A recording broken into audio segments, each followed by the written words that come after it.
29, parehong araw kung kailan may pinapapasok din na mga individual na nakapang athletic uniform ng PNP sa naturang compound ayon sa mga taga KOJC. At hindi lang po yan guys, itong picture na ito guys, pagmasdan nyo po, mapapansin nyo po yung uniform po ng mga pulis, yung sapatos po nila, yung forma nila halata pong hinablot lang sa mga kalye, mga tambay, ano? So sino ba naman ang hindi maghihinala niyan, no?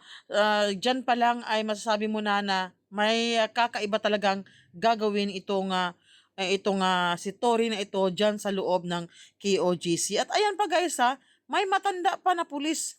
'Di ba? Kaya nahinala, 'di ba? So, balik tayo sa topic patungkol po doon sa mga bata no naka-uniform, naka-PNP uniform na naglabas-pasok sa KOGC. Dahil may nakuha po silang impormasyon ng simbahan, plano umano ng PNP na maghukay ng butas sa ilalim ng JMC Building at KOGC Cathedral at maglagay ng mga bata roon na palalabasing biktima umano ng human trafficking. O diba? Ang galing ngayon pa lang booking na sila. Diba? So ito guys, panoorin po natin ang video ito. May natanggap lang tayong impormasyon. Diba kanina, bago tayo, yung balita mismo ni Jane Domingo, yung isang bata na nagsuot ng police uniform. Pwede ba natin mapakita muna saglit?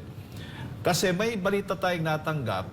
Ito palang mga batang ito na nagsuot ng police uniform at may dalang bag ito at saka mga cellophane, ito yung mga damit. At ang plano, balak nila itong ipapasok dyan sa loob ng KOJC Religious Compound, itong mga bata na ito, para gawing mga biktima ng human trafficking, victims dyan sa loob ng KOJC Compound. At ang plano, ipapasok doon sa sinasabing bunker gamit yung fast drying cement para doon papasukin yung mga batang ito na umano'y mga biktima, mga biktima ng child trafficking. At yan po ang kanilang plano.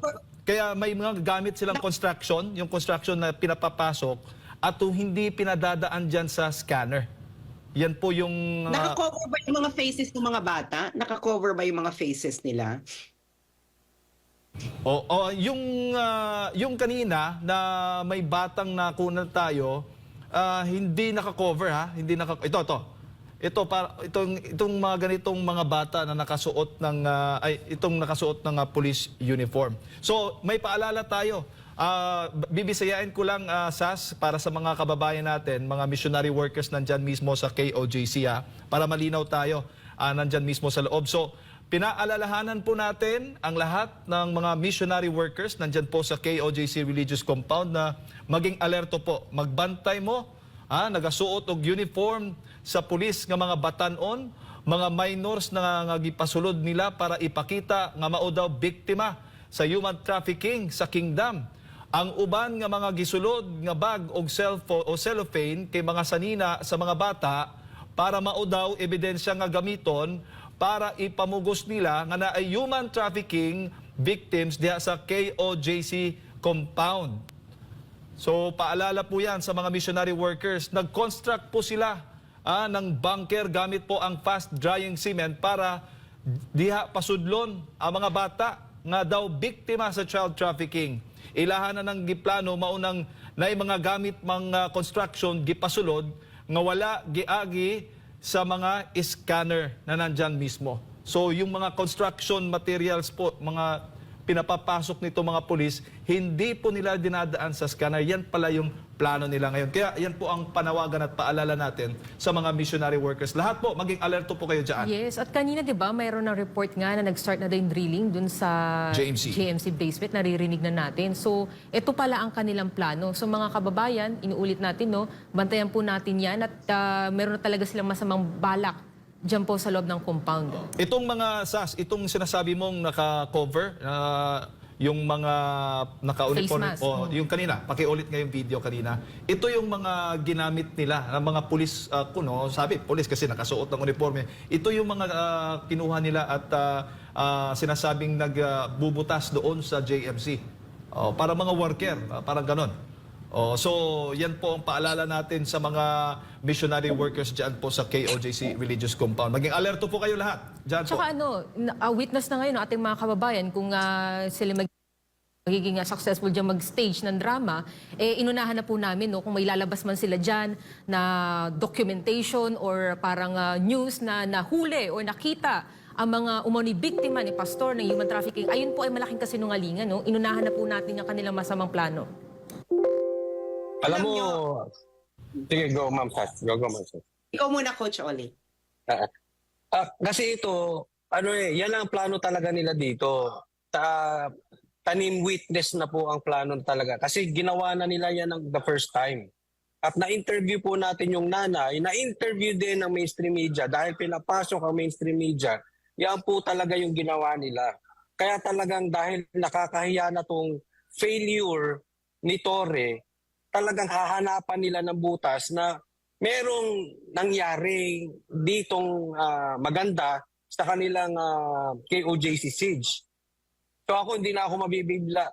Pero ito nga, sabi ko nga kanina, meron na namang anomalyang gagawin dyan kasi nagbarikada sila eh. Pero marami naman nakabidyo, yun nga lang, hindi ka makalapit. At maganda po, may nakalapit po na mga taga-SM na nakuha na nila yan. At nakita namin yung pagpasok ng mga yan.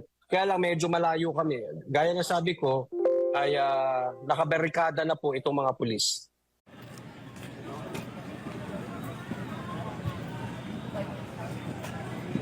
Wala na yung TEO. Okay, sige, sige.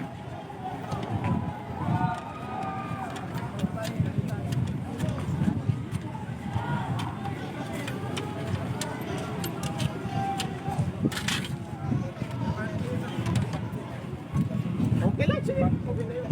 Iwasan na magpahinga naman sila pag natin.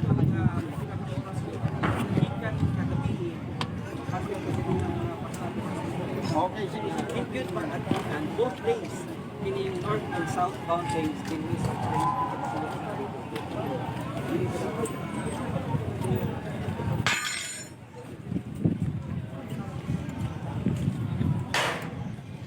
Ikaw na naman.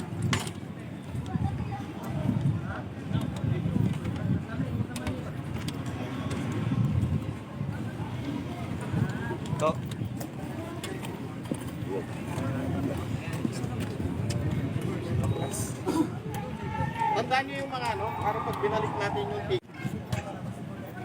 Alabot. Yes, Lieutenant.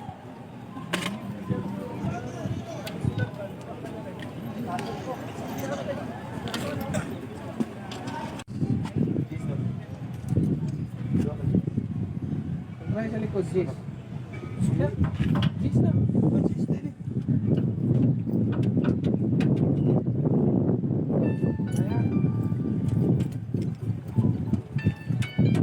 Be. Oh.